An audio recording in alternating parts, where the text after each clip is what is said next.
That's where hope is. Babylon, no matter what they say, it's still so lost.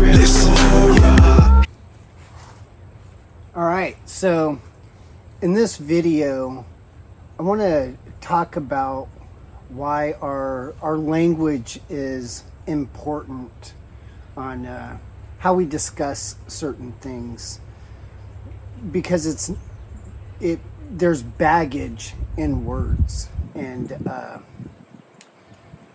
there's a couple of examples that I want to go over the next couple of videos. But what brought this on was last week we were at the Wichita State University campus, and there were so many abolitionists there, handing out tracts and having conversations and stuff. And during one of the conversations, I was with Dusty Devers, and we were talking to a Christian, this guy who was a pastor's kid, and talking about abolition in comparison to pro-lifism. One thing that I really appreciate about Dusty is he's really well read. Really smart guy, and he continues to read and he continues to research, but he doesn't just leave it at having knowledge, or even seeking knowledge just to be able to argue with somebody. There's a real sense where he takes the things that he knows, that he reads about, whether they're old dead guys or new things that he's reading or scientific journals.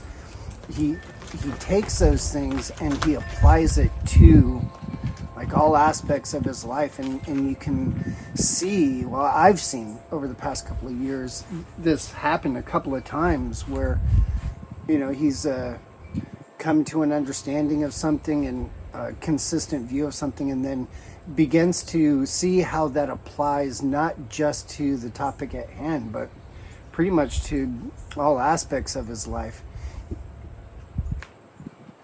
I very much appreciate that about him, going into situations with humility and really seeking knowledge. I mean, this is why he's able to produce such valuable resources for us, whether it's with abortifacient drugs, IVF, abortion, all of the stuff at Rescue Those. It makes him a very valuable speaker, and he is a very gifted preacher.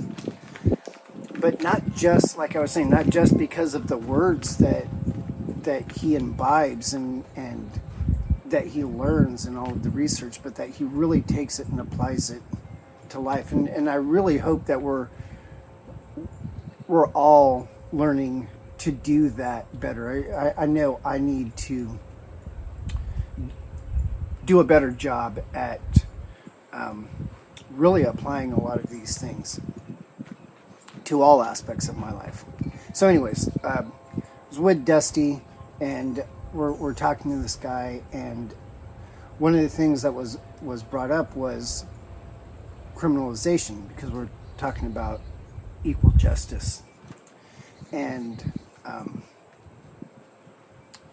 I'd made a comment because one of the things that was said is that we're trying to add criminalization or prosecution to women that unjustly kill their own preborn children.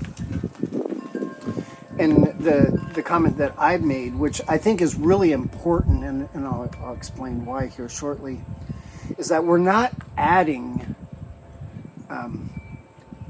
prosecution for women that unjustly kill their their children through abortion. What we're doing is we're removing an exception to the homicide code that sanctions or gives official government permission for women to unjustly kill their own preborn children. And this might sound like a subtle difference because in the end, what we're seeing is they are now, in the terms of a lot of the pro-life people, it makes them vulnerable to prosecution. It's as if we are targeting them for prosecution or as part of our bill. When the reality is that the pro-life movement has already targeted women that kill their own preborn children to be the only demographic that is removed from the entire judicial process.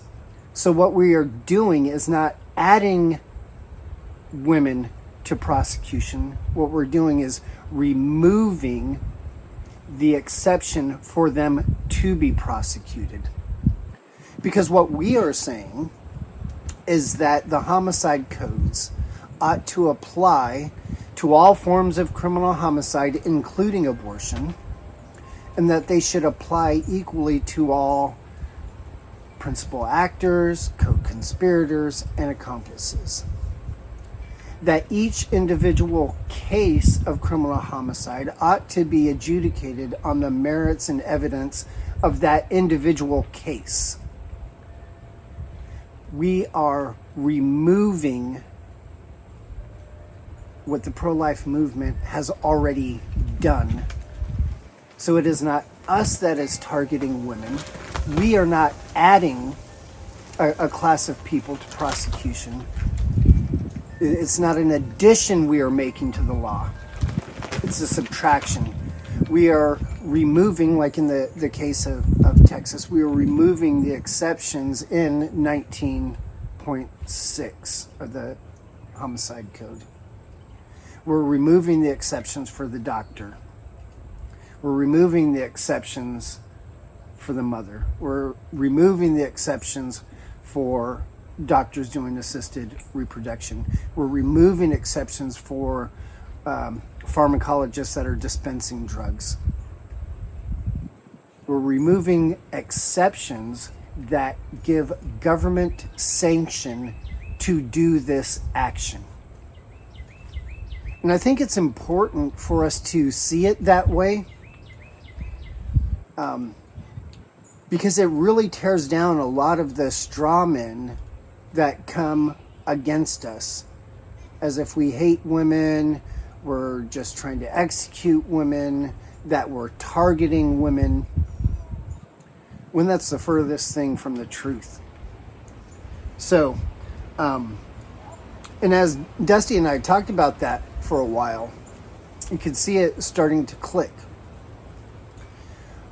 So I would suggest that we don't use that type of phrasing, that we are adding criminalization to the homicide code for women, but rather what we're doing is we're ameliorating the problems of the homicide code by removing the exceptions, because we're not really adding anything to the code. We're saying that the homicide codes are good and just,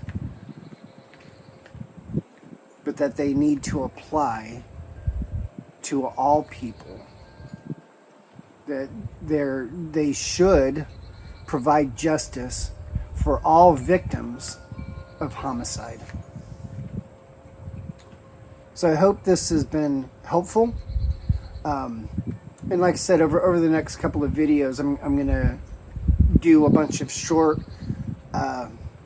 videos where I'm going to discuss the language of how we argue and language of the law and how we go about explaining our position. And hopefully this helps us to be clear in what we're doing and cut off any attacks against our position as people try to twist what it is that we really believe in and what we're doing. Thank you for watching. If you like this, subscribe to my channel, share it, help me get this content out.